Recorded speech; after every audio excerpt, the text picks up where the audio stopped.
People ask what's going to happen with the economy or what's going to happen with the city with the economy going down. Basically, what you're going to see is a lot of shops like these: nail, hair, nails and spas, wheels, scoots, and apparel. I'm guessing they sell scooters and clothing. Very, very small market. Health food stores, all these things, they're going to be open for lease. Just like that. Why? Because nobody's going to be making money because they're out of jobs.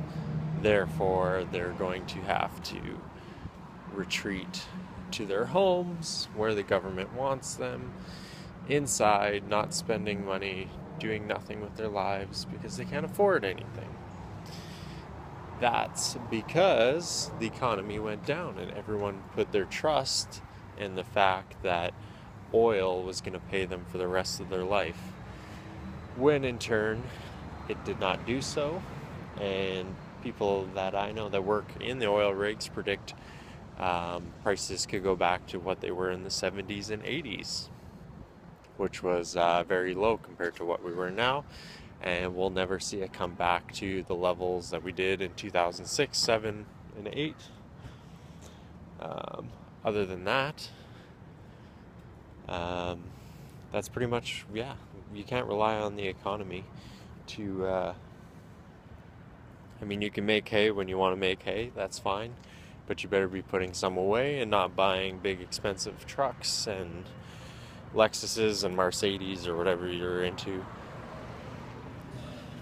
Especially if you're not paying cash, because now all of a sudden you have all these payments and you have no job and you have a wife at home who doesn't work because she's staying with your kids.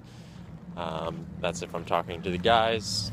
Obviously women will either have to go back to work, send your kids to daycare, all that good stuff, because we're going to need both the parents working jobs, because again, that's what the economy wants. That's more taxes for them. That keeps you purchasing things and chasing things that you don't really need. But yeah, you can basically see that all these little mom and pop shops that sell random stuff like clothes for women and stuff like that.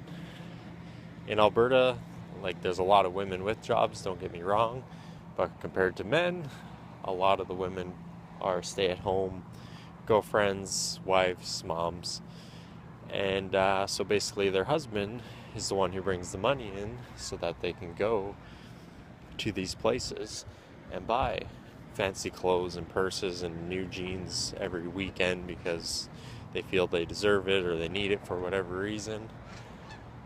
And that's basically just going to screw everyone over. So don't be that person. Don't be that wife. Don't be that husband. Live below your means. Don't purchase things you don't need. That's the biggest problem nowadays. And yeah, don't rely on the economy because it's not going to be there forever, especially in Canada.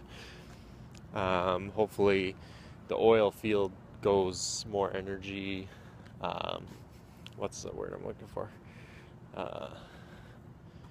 Like solar panels and wind electricity and stuff like that, instead of trying to rely on oil to pay everyone's bills, because that ship has sailed in Alberta, in my opinion. It's going to fluctuate up and down, obviously, throughout history, but I don't think it'll ever come back to what it was. Therefore, we need to switch over to something like solar and wind energy, because it's always windy here. And what else? Yeah, that's pretty much it. And then hopefully we can create jobs from this solar and wind energy. I mean, obviously people need to set these things up, maintain them, and all that sort of stuff. But there's way less work in it than there is oil. So, but if you're looking for a new job, definitely something that should be coming up in the next 5 to 10 years will be solar and turbine wind energy. Whether the government lets that go through or not is really up to them. Hopefully they do, but you know how the government is. All right, take it easy.